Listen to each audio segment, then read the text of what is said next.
خلیل اللہ کی قربانی اور حضرت ابراہیم علیہ السلام کا آزمائش۔ السلام علیکم پیارے دوستو، کیسے ہیں؟ امید کرتا ہوں خیریت سے ہوں گے۔ دوستو آج کی اس ویڈیو میں ہم لے کر حاضر ہوئے ہیں مولانا حضرت قاری حنیف ملتانی صاحب کا زبردست بیان۔ دوستو آج کا عنوان ہے حضرت ابراہیم علیہ السلام کا قربانی کا واقعہ۔ اگر آپ اس بیان کو آخر تک سن لیتے ہیں تو آپ کا ایمان تازہ ہو جائیں گے، تو دوستو اس بیان کو آخر تک ضرور سنیں۔ کافی دنوں سے مجھ سے حاجی محمد ابراہیم صاحب نے کہا کہ جب اللہ تبارک و تعالیٰ اطلاع بھیجے جب میں بیت اللہ کی زیارت کے لیے جاؤں تو ہمارے یہاں تقریر کر دینا۔ میں نے وعدہ کر لیا۔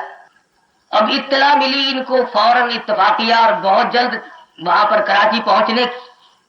کل ہی مجھ سے ملاقات ہوئی، گھر گئے تو میں یہاں شہر تھا تو راستے میں ملاقات ہوئی کہ کل آ جاؤ اور پرسوں میں نے جانا ہے۔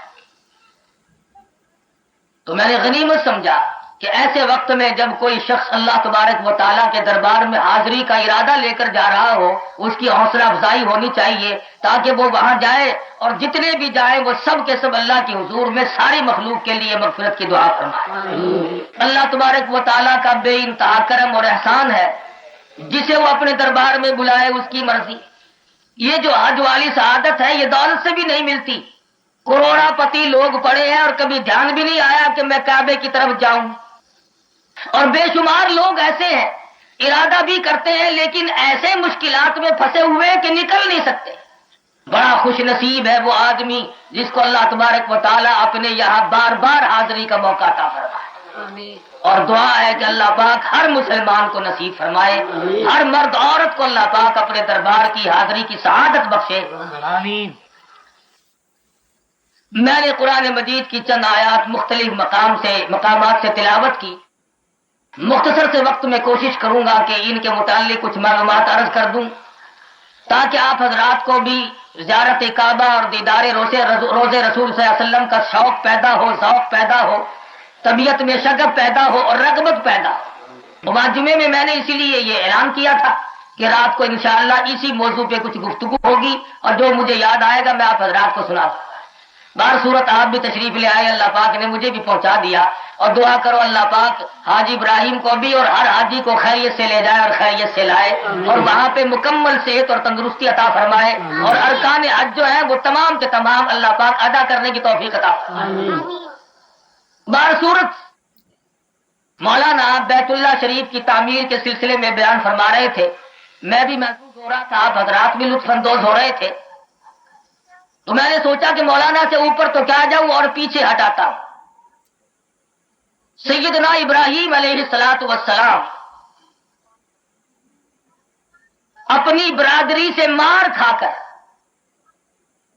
اپنے کنبے اور قبیلے حتیٰ کہ باپ سے بھی مار کھا کر اپنے وطن کو خیرباد کہہ رہے ہیں۔ پورے فلسطین میں ایک ہستی ہے جو شرک کی مخالفت کرتی ہے اور تمام کا تمام ملک شرک کی لعنت میں ڈوبا ہوا ہے۔ ایک فرد واحد جس کو اللہ تعالیٰ نے نبوت کا تاج پہنایا ہوا ہے۔ بعض لوگ کہا کرتے ہیں جی معاشرہ لوگوں کو برائی میں پھنسائے بغیر نہیں چھوڑتا، ابراہیم علیہ السلام جیسا گندا معاشرہ کسی کو نہیں ملے گا۔ خلیل اللہ کا والد بت پرست نہیں، بت گر ہے، بت بناتا ہے، اور بنا بنا کر حضرت ابراہیم علیہ السلام کے سر پہ ٹوکرے میں بھر کے رکھتا ہے کہ بیچ کے آؤ۔ چھوٹی سی عمر ہے، ابراہیم علیہ السلام گلیوں میں چکر لگاتے ہیں، لے لو خدا پر ہے جھوٹے۔ اب اگر کوئی یہ آواز لگائے کہ لے لو انگور پر ہے بڑے کھٹے، لے کون؟ لوگوں نے کہا جو کل دے گیا تھا وہ بھی واپس لے جا۔ اور کبھی کبھی یہ بھی اعلان کرتے کہ جس کے خدا کی ٹانگ ٹوٹ گئی ہو، کان ٹوٹ گیا ہو، وہ خدا کی تبدیلی بھی کر سکتا ہے، اچھا خدا لے لے اور لنگڑا خدا میری ٹوکری میں رکھ دے۔ تو والد جو آمدنی کا ذریعہ بنائے ہوئے تھے خدا فروشی، خدا بیچنا، تو وہ حیران ہوتے کہ ٹوکری میں تو اچھے اچھے خدا رکھے تھے، یہ لنگڑے کہاں سے لایا؟ یہ ابا جان لوگوں نے بدل لیے، میں نے منع نہیں کیا۔ ہم نے کہا معاملہ بگڑا ہوا معلوم ہوتا ہے، کہیں ابراہیم تو وہابی تو نہیں بن جائے گا۔ سیدنا ابراہیم علیہ السلام بچپن سے ہی شرک سے بیزار تھے، نفرت کرتے تھے۔ جوانی آئی تبلیغ کی. اللہ اکبر. حکم ہے کہ پہلے اپنے کو تبلیغ کرے. ہمارے یہاں پٹھا معاملہ ہے, اپنوں کو کچھ کہتے نہیں, دوسروں کو سناتے پھرتے ہیں. سیدنا ابراہیم علیہ السلام اپنے ابا جان کو سامنے بٹھا کر فرمانے لگے, اذ قال لأبیہ یا ابت لم تعبد ما لا يسمع ولا يبصر ولا يغنی عنک شیئا. ابا جان, ان بتوں کی عبادت کرتے ہو جو نہ دیکھے نہ سنے نہ نقصان نفع کے مالک ہے. یا ابت لم تعبد الشیطان, شیطان کی پیروی کر رہے ہو. یا ابت انی اخاف ان یمسک عذاب من الرحمن. اے میرے ابا جان, دلیل سے بات کرتا ہوں. اللہ تعالیٰ نے مجھے علم کی دولت سے نوازا ہے. مان جاؤ, ایک خدا کے ماننے والے بن جاؤ. اس کا ثانی کوئی نہیں, ساجی کوئی نہیں, اس کی ذات تو یہ ہے اللہ الصمد. ابراہیم علیہ السلام کا ابا سنتا رہا, اخیر میں آ کر کے کہنے لگا, تیری تقریر ختم نہ ہوگی. میں سمجھ گیا ہوں کہ تو میرے مذہب کا نہیں, تو میرے مزاج کا نہیں, صرف انکار کر دیتے ہیں. آج کل نالائق اولاد کو لوگ جائیداد سے محروم کر دیتے ہیں, مکان سے محروم کر دیتے ہیں, دکان سے محروم کر دیتے ہیں. ابراہیم علیہ السلام کی بات اتنی کڑوی لگی, صرف گھر سے نکالا نہیں, صرف محروم نہیں کیا, بلکہ کہنے لگا, قال اراغب انت عن آلہتی یا ابراہیم لئن لم تنتہ لأرجمنک واہجرنی ملیا. اور چپ کر جا, نکل جا میرے گھر سے, میرے سامنے سے, ایسے پتھر ماروں گا, مار مار کے تیری جان ختم کر دوں گا. وہ ابا ابا کہہ کر کے تبلیغ کر رہے ہیں, یہ پتھروں کی بارش کرنے کو تیار کھڑے ہیں. ابراہیم علیہ السلام سمجھ گئے, قوم میں ہمدرد کون ہوگا, برادری میں ہمدرد کون ہوگا, ملک میں میرا کون بنے گا جب ابا جان کا یہ حال ہے. بس یوں کہہ کر چل دیا, قال سلام علیک ساستغفر لک ربی انہ کان بی حفیا. ابا جان لو, پھر آخری سلام لو, رخصت ہو رہا ہوں. میرے باپ ہو, میرے والد بزرگوار ہو, اللہ کی حضور میں بے شک نبی ہوں, خلیل اللہ ہوں, پر رب کے دروازے کا تو میں بھی فقیر ہوں. میں اپنے مولا کی حضور میں آپ کے لیے ہمیشہ جھولی پھیلاتا رہوں گا. ابراہیم علیہ السلام نکل پڑے. شہرت ہوئی, باپ نے بیٹے کو نکال دیا. کس وجہ سے نکال دیا؟ کہ وہ دوسرے خداؤں کو نہیں مانتا. پکڑو, جان بچا کر جا رہا ہے. ابراہیم علیہ السلام کو گرفتار کر لیا گیا, چیخا تیار کر لی گئی. علماء کرام لکھتے ہیں کہ 1.25 لاکھ من لکڑیاں جمع کر لی. من 2 من سے غصہ ٹھنڈا نہ ہوا. جانتے تو وہ بھی تھے کہ آدمی تو 10 سیر لکڑیوں میں بھی جل سکتا ہے, لیکن کہنے لگے اس کا جرم اتنا بڑا ہے, اتنا بڑا مجرم ہے یہ, کہ اس کو جلانے کے لیے 1.25 لاکھ من لکڑیاں درکار ہے. ابراہیم علیہ السلام کو چیخا میں ڈالنے کے لیے پگوڑا منگا لیا گیا, آگ سلگا دی گئی. شعلے آسمان سے باتیں کر رہے ہیں, خلیل اللہ دیکھ رہے ہیں, بڑے اطمینان سے بیٹھے ہیں. اللہ اللہ, یہ یقین صرف پیغمبر کو حاصل ہو سکتا ہے اور کسی کو نہیں. ہوا چلانے والا فرشتہ آیا, خلیل اللہ اگر حکم دو تو ایسی ہوا چلاؤں یہ ساری آگ ہوا میں اڑ جائے. قربان جاؤں. فرمایا کہ آپ فرشتے ہیں؟ کہ جی ہاں. اللہ نے آپ کو حکم دیا؟ کہ نہیں, میں آپ کے حکم کا منتظر ہوں. فرمایا میں خود اس مالک کے حکم کا منتظر ہوں. میرے اس حال کا میرے اللہ کو علم ہے. کہ ہاں علم ہے کہ پھر رب جلیل جانے خلیل جانے بیچ میں سے ہٹ جاؤ. دوسرا فرشتہ آتا ہے, ایسی بارش برساؤں ساری چیخا کی آگ کو بجھا کر رکھ دو, آپ حکم دے. فرمایا میرے اللہ کو میرا حال معلوم ہے. کہ ہاں معلوم ہے. کہ پھر درمیان سے ہٹ جاؤ, خدا جانے اور میں جانوں, جو وہ چاہے گا سو ہو جائے گا. لمبے چوڑے واقعات قرآن مجید نے ارشاد فرمائے, اور تمام جملے ایک ایک کلمہ مصلحتوں سے خالی نہیں. تو قرآن کریم ہم لوگوں کو کس سے کہانی تو نہیں سناتا. بھڑک رہی آگ, شعلے بھڑک رہے ہیں. ابراہیم علیہ السلام کو جیسے اندر پھینکا, ادھر سے آواز آئی قلنا یا نار کونی، قلنا یا نار کونی بردا وسلاما علی ابراہیم، اے آگ ٹھنڈی ہو جا اور وہ بھی سلامتی کے ساتھ میرے ابراہیم علیہ السلام پہ۔ جب ابراہیم علیہ السلام چیخا سے بچے، ادھر سے والد نے نکال دیا، اپنی گھر والی کو لے کر ہجرت کا ارادہ کر لیا۔ اس ملک میں رہ کر کیا کروں گا جہاں بات کرنے والے کو جلایا جاتا ہو، جہاں دین کی بات کرنے والے کو، اللہ کی توحید کی بات کرنے والے کو گھر سے نکال دیا جاتا ہو، پتھروں کی بارش کی جاتی ہو۔ ملک سے نکلے، مصر کے علاقے سے گزر ہو رہا ہے۔ مصر کا بادشاہ بڑا بدماش ہے، جس حسین عورت کا اسے پتہ چل جائے اسے گرفتار کر کے منگوا لیتا ہے۔ مخبروں نے اطلاع دے دی تیری حکومت سے بڑی حسینہ جمیلہ ایک عورت گزر رہی ہے، بڑی خوبصورت ہے، فوراً گرفتاری کے لیے آدمی بھیج دیے۔ حضرت سارہ کو گرفتار کر کے لے چلے، سارہ آگے آگے گرفتار ہو کر جا رہی ہے، حضرت خلیل اللہ پیچھے پیچھے ہے۔ حضرت ابراہیم علیہ السلام نے پوچھا سارہ یہ کیا بنی؟ ایمان بچا کے نکلے تھے، آبرو پہ ڈاکے پڑ گئے۔ حضرت سارہ رضی اللہ تعالیٰ عنہ کا کتنا اونچا ایمان ہے، فرمانے لگی ہے میرے خلیل میرا یہ عقیدہ ہے کہ میں دعا کروں آپ آمین کہے، مالک کائنات ضرور سنیں گے۔ دونوں میں جدائی بھی ہو رہی ہے، حضرت سارہ نے جولی پھیلا دی، لائی میری آبرو، خلیل اللہ کی آبرو اور ابراہیم علیہ السلام کی آبرو، تیری آبرو۔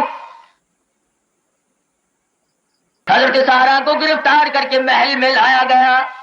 بادشاہ وقت نے برائی کا ارادہ کیا۔ حضرت سارہ فرمانے لگی او ظالم مجھے 2 رکعت نماز کی اجازت عطا فرما، مجھے 2 رکعت نماز کی اجازت ہو۔ یہاں سے پتا چلا کہ حضرت سارہ علیہ السلام نے تمام عورتوں کو یہ سبق پڑھایا، اگر کوئی ظالم کمینہ ڈاکو بدماش کسی کی عزت پہ حملہ کرنے لگے تو رب کو یاد کرو، اور صورت یہ ہے کہ نماز کی نیت باندھ کر مولا سے اپنی عزت کی حفاظت کا سوال کرو۔ ابراہیم علیہ السلام کی گھر والی نے ابھی نماز کا سلام نہیں پھیرا، بادشاہ وقت کی جان میں درد ہوا، تڑپنے لگا، اس قدر بے چین و بے قرار ہوا، حیران ہے کہ یہ کیا بنی۔ کہنے لگا اے مائی دعا کر دے، میں سمجھ گیا ہوں تو عورت نہیں بلکہ کوئی دیوی ہے، تیری وجہ سے یہ مجھ پہ آفت آ پڑی، دعا کر دے میں ٹھیک ہو جاؤں، میں تجھے کچھ نہ کہوں گا۔ کتنا کریمانہ خاندان ہے پیغمبر کا۔ حضرت سارہ دیکھ چکی، گرفتار ہو کر کے آئی اور اللہ کی حضور میں پھر جھولی پھیلا دی، مولا یہ اقرار کرتا ہے کہ برائی کا ارادہ نہ کرے گا تو اس پہ کرم فرما دے۔ حضرت سارہ علیہ السلام کی دعا منظور ہو گئی، فوراً خیر آ گئی، تندرست ہو گیا، پھر برائی کا ارادہ کیا۔ حضرت سارہ رضی اللہ تعالیٰ عنہ نے پھر جھولی پھیلا کر دعا مانگی، الہی یہ ظالم تو پھر برا ارادہ کرتا ہے۔ 3 مرتبہ ایسا ہی ہوا، حضرت سارہ دعا فرماتی گئی اور یہ برائی کا ارادہ کرتا رہا، اور خدا کی قدرت کو خدا جانے، اصل راز کچھ اور ہے۔ حضرت سارہ جب یہاں سے گزر رہی ہے، اس نے منگوایا گرفتار کر کے حضرت سارہ کی عزت کو برباد کرنے کے لیے، اور مولا کریم کو یوں منظور ہے سارہ ادھر آؤ، اس بادشاہ کے پاس ایک چھوٹی سی بچی ہے جس کا نام ہاجرہ ہے، ابھی معصوم ہے، جوان ہو جائے گی، خدا جانے کس کس کے ہاتھ پڑیں گے، تم پیغمبر کا گھرانہ ہو، اسی وقت اسے اپنے ساتھ لے جاؤ، میں اس کے پیٹ سے اسماعیل علیہ السلام کو پیدا کر کے امام الانبیاء محبوب کبریا حضرت محمد مصطفیٰ صلی اللہ علیہ وسلم کی بنیاد ڈالنا چاہتا ہوں۔ کہنے لگا حضرت سارہ کو کہ چلی جا، تو کو عورت نہیں، تو کوئی بلا ہے، اور تیری خدمت کے لیے میں تجھے یہ باندھی دیتا ہوں۔ حضرت ہاجرہ کو ساتھ کر دیا، پکڑا تھا آبرو برباد کرنے کے لیے، خدمت گزار دے کر کے بھیجا، بے نیاز جو ہوا۔ حضرت ہاجرہ کو ساتھ لے آئی، ابراہیم علیہ السلام سے نکاح فرما دیا، سیانی ہوئی، جوان ہوئی، اسماعیل علیہ السلام پیدا ہوئے، بڑھیپے کی اولاد ہے، اکلوتا بیٹا ہے، اللہ تبارک و تعالیٰ کی فوراً آزمائش آئی،